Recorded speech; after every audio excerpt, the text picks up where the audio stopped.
Hello, I'm Mary Catherine Fabry, and I am reading Torah portion Toldot from Genesis 25:19 to 28:9. And this is the Tree of Life version. Now, these are the genealogies of Isaac, Abraham's son. Abraham fathered Isaac. Isaac was 40 years old when he took for himself Rebekah, the daughter of Bethuel, the Aramean from Padan Aram, the sister of Laban the Aramean, to be his wife. Isaac prayed to Adonai on behalf of his wife because she was barren. Adonai answered his plea, and his wife Rebekah became pregnant. But the children struggled with one another inside her, and she said, "If it's like this, why is this happening to me?" So she went to inquire of Adonai. Adonai said to her, "Two nations are in your womb, and two peoples from your body will be separated. One people will be stronger than the other people, but the older will serve the younger." When her time came to give birth, indeed, there were twins in her womb. Now the first came out reddish. All of him was like a fur coat, and they named him Esau. Afterward, his brother came out with his hand holding onto Esau's heel. So he was named Jacob. Isaac was 60 years old when he fathered them. When the boys grew up, Esau became a man knowledgeable in hunting, an outdoorsman, while Jacob was a mild man, remaining in tents. Now Isaac loved Esau because he had a taste for wild game, but Rebekah loved Jacob. Now Jacob cooked a stew. When Esau came in from the field, he was exhausted. So Esau said to Jacob, "Please feed me some of this really red stuff because I'm exhausted." That is why he is called Edom. So Jacob said, "Sell your birthright to me today." Esau said, "Look, I'm about to die. Of course, whatever use is this to me? A birthright." Jacob said, "Make a pledge to me now." So he made a pledge to him and sold his birthright to Jacob. Then Jacob gave Esau bread and lentil stew, and he ate and drank. Then he got up and left. So Esau despised his birthright. Now there was a famine in the land, aside from the previous famine that happened in Abraham's days. So Isaac went to King Abimelech of the Philistines to Gerar. Then Adonai appeared to him and said, "Do not go down to Egypt. Dwell in the land about which I tell you. Live as an outsider in this land, and I will be with you and bless you. For to you and to your seed I give all these lands, and I will confirm my pledge that I swore to Abraham your father. I will multiply your seed like the stars of the sky, and I will give your seed all these lands. And in your seed all the nations of the earth will continually be blessed. Because Abraham listened to my voice and kept my charge, my mitzvot, my decrees, and my instructions." So Isaac stayed in Gerar. Now the men of the place asked about his wife. So he said, "She is my sister," because he was afraid to say, "my wife." Or else the men of the place would kill me on account of Rebekah because she's good looking. Now, after he had been there for a long time, King Abimelech of the Philistines peered down through the window and saw, behold, Isaac caressing his wife, Rebekah. So Abimelech called Isaac and said, "So in fact, she's your wife. Now, how could you say she's my sister?" Isaac said to him, "Because I said, or else I might die because of her." Then Abimelech said, "What is it that you've done to us? One of the people could have easily slept with your wife, and you would have brought guilt on us."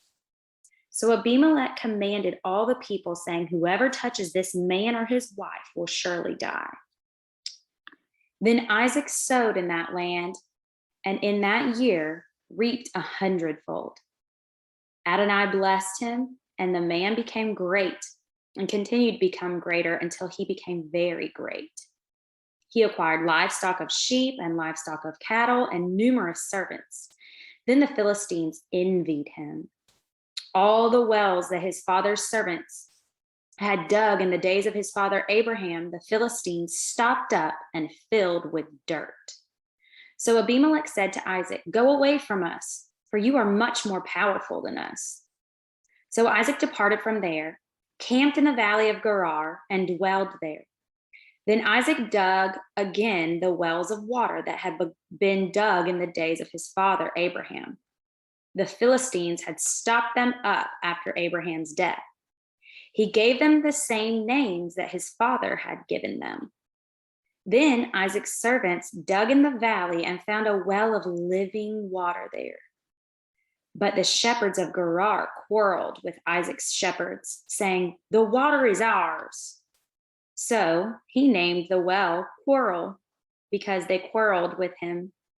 Then he dug another well, and they quarreled over that too. So he named it Accusation. Then he moved from there and dug another well, and they did not quarrel over it. So he named it Wide Spaces and said, "Because now Adonai has created wide spaces for us, and we will be fruitful in the land." He went up from there to Beersheba. Adonai appeared to him that night and said, "I am the God of your father Abraham. Do not be afraid, for I am with you, and I will bless you and multiply your seed for the sake of Abraham, my servant." So he built an altar there and called on the name of Adonai. He pitched his tent there, and Isaac's servants hollowed out a well there. Now Abimelech went to him from Gerar, along with Ahuzat, his friend, and Pekol, the commander of his army. Isaac said to them, "Why have you come to me, since you hate me and sent me away from you?" They said, "We've clearly seen that Adonai has been with you." So we said, "Let there now be an agreement between us and you. Let us make a covenant with you that you will do us no harm, just as we haven't touched you, and just as we did nothing to you but good and sent you away in shalom. You are now blessed by Adonai." Then he made a feast for them, and they ate and drank. Then they got up early in the morning and made a pledge, each to his brother. Then Isaac sent them away, and they departed from him in shalom. Now it happened that on that day, Isaac's servants came and told him about the well that they dug, and said to him, "We've found water." So he called it Pledge. That is why the city's name is Beersheba to this day. When Esau was 40 years old, he took as wife Judith, the daughter of Beeri the Hittite, and Basemath, the daughter of Elon the Hittite. But they caused a bitterness of spirit for Isaac and Rebekah. Now it was when Isaac grew old and his eyes were too dim to see, that he called Esau, his elder son, and said to him, "My son." "Here I am," he said to him. "Look, I'm old," he said. "I don't know the day of my death. So now please take your weapons, your quiver and your bow, and go out to the field and hunt me some game. Then prepare me a delicious meal that I love, and bring it to me that I may eat, so that my soul may bless you before I die." Now Rebekah was listening when Isaac was speaking to Esau, his son.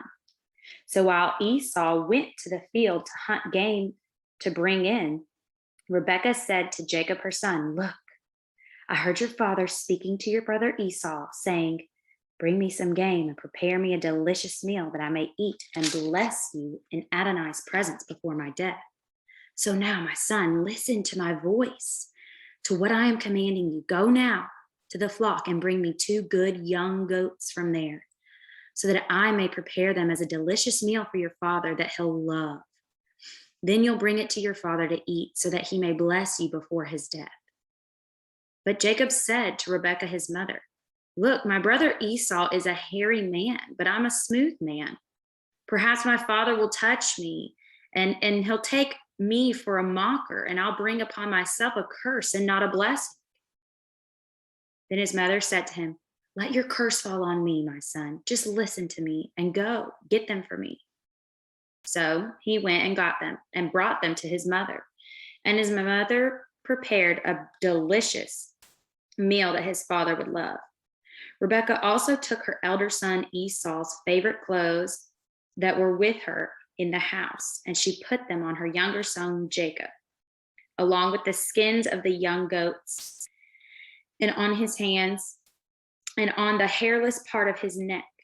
She put the delicious meal and the bread that she had prepared in the hand of her son Jacob. Then he came to his father and said, "My father." And he said, "I'm here. Who are you, my son?" Then Jacob said to his father, "I'm your firstborn, Esau. I've done just what you said to me. Sit up, please, and eat some of my wild game so that your soul may bless me." Then Isaac said to his son, "How in the world were you able to find it so quickly, my son?" He said, "Because Adonai your God made it happen for me."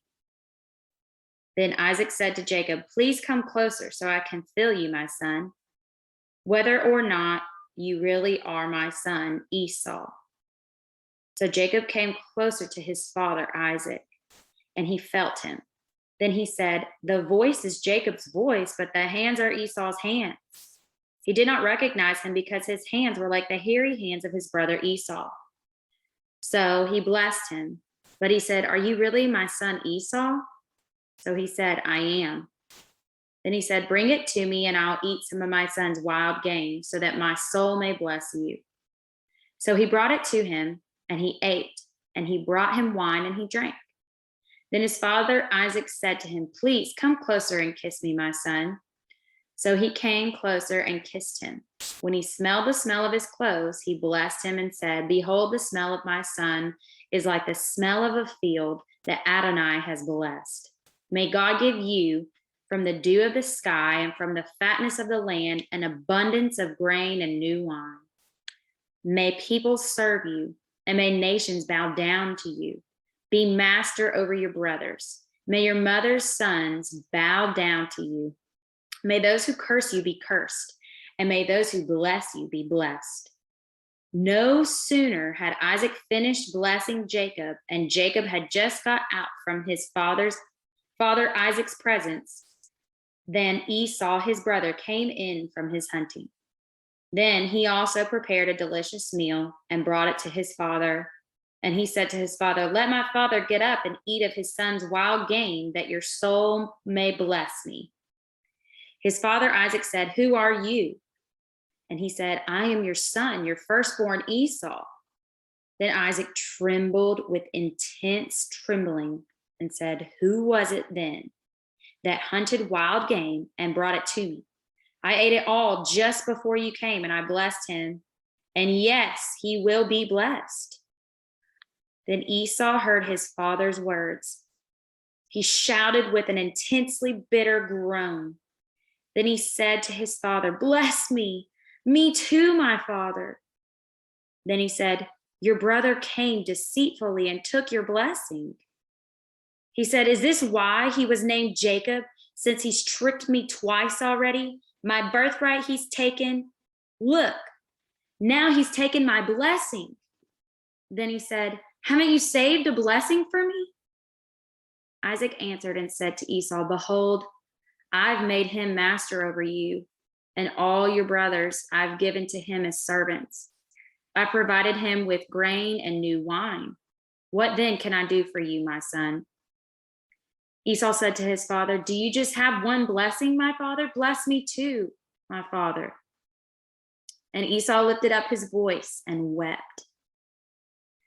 Then Isaac his father said to him, "Behold, away from the land's fatness shall your dwelling be, away from the dew of the sky above. By your sword shall you live, and by your brother shall you serve. But when you tear yourself loose, you will tear his yoke off your neck." So Esau bore a grudge against Jacob because of the blessing with which his father had blessed him. And Esau said in his heart, "Let the time for mourning my father draw near, so that I can kill my brother Jacob."